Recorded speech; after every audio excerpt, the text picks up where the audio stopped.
اور ابھی آپ کو آگاہ کریں کہ پنجاب میں بھکاری مافیا کی شامت آ گئی۔ بچوں خواتین سے زبردستی بھیک منگوانے والے سخت سزا پائیں گے۔ محکمہ داخلہ نے قانون میں ترمیم کر کے منظوری کے لیے کابینہ کو بھجوا دیا۔ نئے قانون میں زبردستی بھیک منگوانا ناقابل ضمانت جرم قرار دیا گیا ہے۔ مزید تفصیلات جانیں گے جعفر بن یار سے۔ جعفر، آگاہ کیجیے گا۔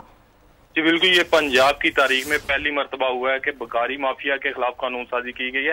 وزیر اعلیٰ پنجاب مریم نواز کافی دنوں سے اس ایشو کو لے کے بڑی متحرک تھی اور اس پر بہت زیادہ ورکنگ کی جا رہی تھی۔ اب ذرائع نے بتایا کہ اس کو باقاعدہ قانون کی شکل دی جا رہی ہے کہ پنجاب میں جو بھکاری مافیا کے سرگنا ہوں گے، جو اس مافیا کا حصہ ہوں گے، ان کے خلاف سخت قانون سازی کی گئی ہے۔ ذرائع کا بتانا ہے کہ معصوم بچوں، بزرگوں، خواتین سے زبردستی بھیک منگوانے والوں کے خلاف سخت جو سزائیں تجویز کی گئی ہیں۔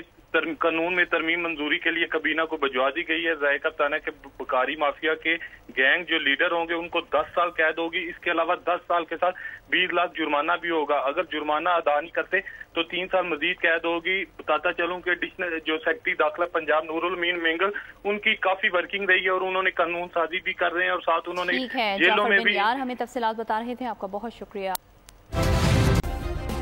سبسکرائب کریں اور بیل دبائیں تاکہ کوئی خبر رہ نہ جائے۔